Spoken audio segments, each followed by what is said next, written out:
వచ్చిందండి వచ్చింది ఉపాధి హామీ వచ్చింది, తెచ్చిందండి తెచ్చింది పనులను ఎన్నో తెచ్చింది. 100 రోజుల పని మాకు కుటుంబానికి పునాది, వలసలు వద్దుర అన్న మా ఊరే మాకు సాగు భూమి.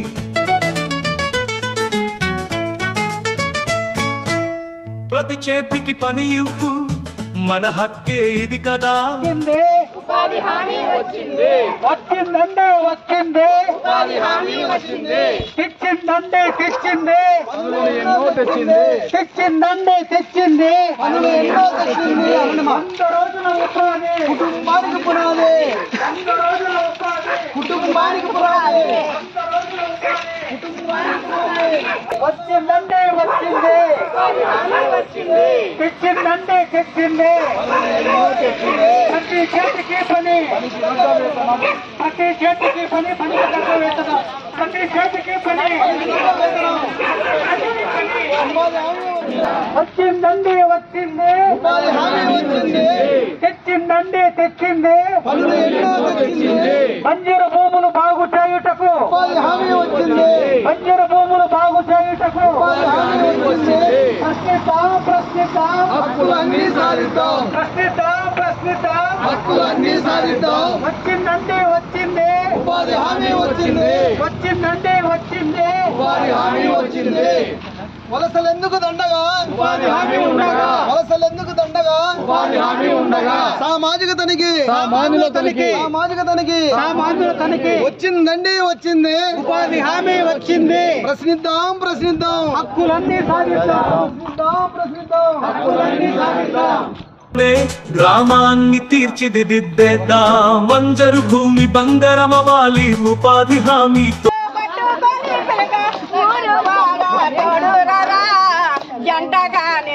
జంటగానే కూడినాము మామ సల్వ పందిరి నీడ కింద.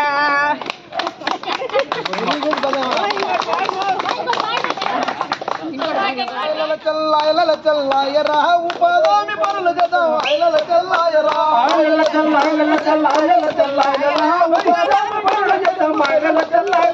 రాళ్ళ రప్పలేర వేసా, రప్పలన్నీ వేర వేసా, ఒప్పన సదులు చేసి ఇంటింటా పైసలాయ మన బతుకులు మారిపోయా. ఐలల చల్ల ఐలల చల్ల ఐలల చల్ల ఐలల ఉపాధి పనులు చేద్దాం, ఐలల చల్ల ఐలల పంజర భూములు సాగు చేసి, సాగు చేసి పళ్ళ తొడలు పెట్టినాము. వలసలు ఎందుకంత దండగా, ఉపాధి హామీ ఉండగా, సమయం మనదే అవకాశాలు మనకే, వెనకడుగు వద్దురా మన తనిఖీ, సామాజిక తనిఖీ, ఉపాధి హక్కులు అందరికీ.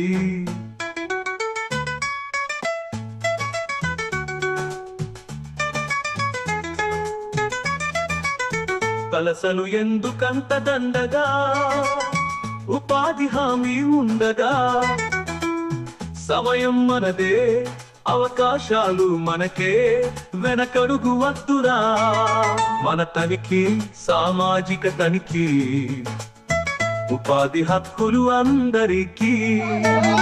కంచె వేసినట్లు ఉపాధి ప్రజాతనికి పల్లె పల్లె తిరుగుతుంది, ప్రజలకు న్యాయం చేయాలా, చెయ్యి చెయ్యి కలుపుదాము ప్రజాతనికి మన గంట.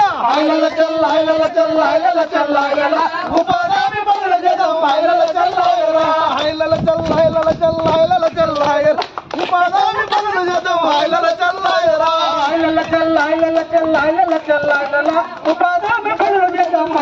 చల్లాయరా, మాకు 15 రోజుల కన్నా ఒకసారి డబ్బులు ఇవ్వాలి కదా, మేము దాని గురించి బతికేవాళ్ళు మేమేం చేయాలా? మీకు జీతాలు ఇకపోతే మీరు ఒప్పుకోరు కదా, ఏం సార్ ఒప్పుకుంటారా? లేదు.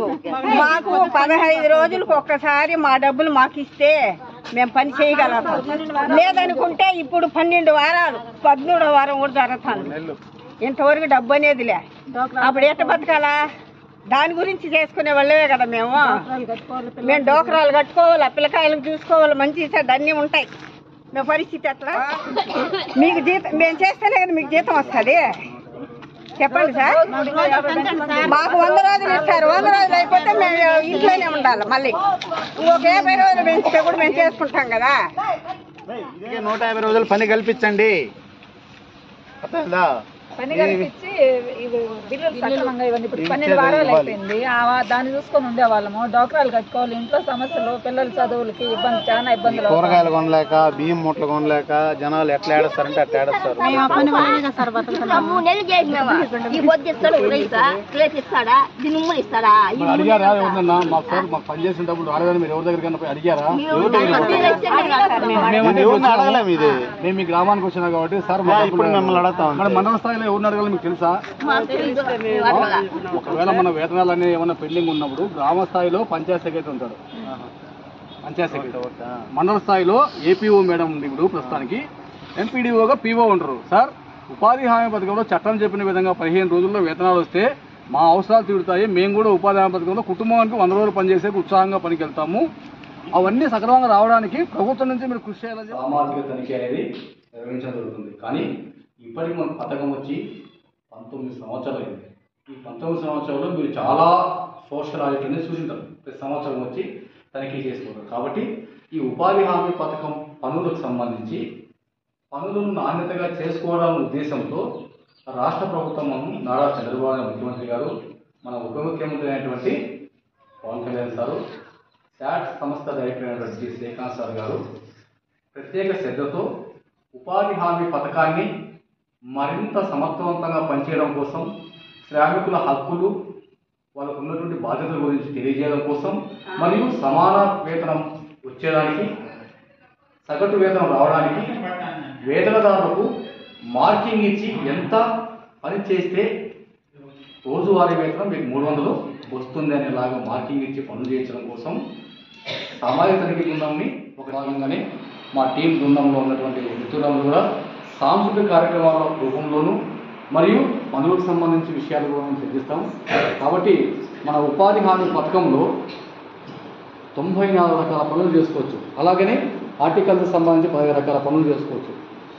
ఈ ఉపాధి హామీ పథకంలో పనిచేసినటువంటి ప్రతి శ్రామికులకు వేతనంతో పాటు గ్రామంలో ఉన్నటువంటి సుస్థిర ఆస్తులను కూడా అభివృద్ధి పరచుకోవాలి. మన గ్రామంలో ఉన్నటువంటి చెరువులు అయితేనేమి, పంటకాలు అయితేనేమి, ఫారం పనులు అయితేనేమి, డకోటా పనులు అయితేనేమి, పండ్ల తోటల పెంపకం అయితేనేమి, ఇవన్నీ కూడా లబ్ధి పొందిన తర్వాత సోప్ గిట్స్ అయితేనేమి, తర్వాత పశువుల షెడ్ అయితేనేమి, ఇవన్నీ కూడా నిర్మించుకోవడం ద్వారా మన ఉపాధి హామీ పథకంలో పనిచేసిన ప్రతి శ్రామికులు 60-40 వేసి పనిచేస్తే మీరు 300 వేతనం చేస్తే కేంద్ర ప్రభుత్వం 200 రూపాయలు మెటీరియల్ రూపంలో గ్రామ పంచాయతీ పనులని నాణ్యతగా చేసుకొని మన గ్రామ అభివృద్ధికి కృషి చేస్తారని చెప్పి ఆశిస్తున్నాం. రెండవది, మీకు వేతనాలకు సంబంధించి ఏమైనా సమస్యలు ఏమైనా ఉన్నాయా?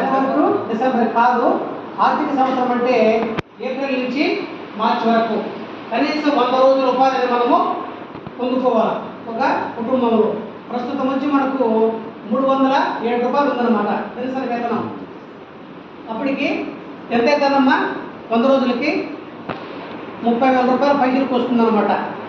ఒక ఆర్థిక సంవత్సరంలో జాబ్ కార్డు కలిగిన ప్రతి కుటుంబము కూడా కనీసం 100 రోజుల పని మీద మనము పూర్తి అనేది చేసుకోవాలి. మూడవది వచ్చి పని చేసిన 15 రోజుల లోపు వేతనాలు పొందే హక్కు అనమాట. ఇవన్నీ కూడా మనము గతంలో కూలీలు అనేవాళ్ళం, ఇప్పుడు మనము కూలీలు అనే ఒక వరుడు తీసేసే వాళ్ళు మనము శ్రామికులను చెప్పేస్తున్నామని చెప్పి కూడా మనకు చెప్పారనమాట. ప్రతి శ్రామికులకు కూడా పనిచేసిన ప్రతి శ్రామికునికి కనీసం 15 రోజుల లోపు వేతనం పొందే హక్కు. అదేవిధంగా పని ప్రదేశంలో ఏవైనా మనకు చిన్న చిన్నటువంటి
ఆడిట్ నిర్వహించడం జరిగింది.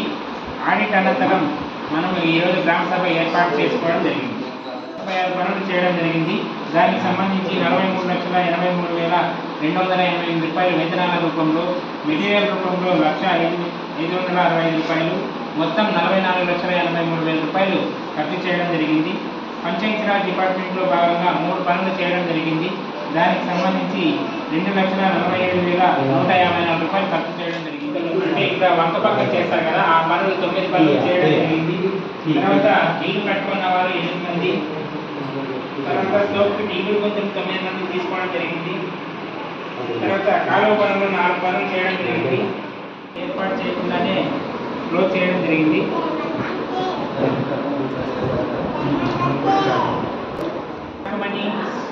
రాధికాకి సంబంధించి వీళ్ళు బేస్మెంట్ లెవెల్ వరకే ఇల్లు కట్టుకున్నారు, కానీ మనకి ఎక్కువ రోజులు అమౌంట్ ఇవ్వడం జరిగింది. సర్కులర్ ప్రకారం ఇవ్వడం జరిగిందని టీఏ గారు తెలియజేస్తున్నారు.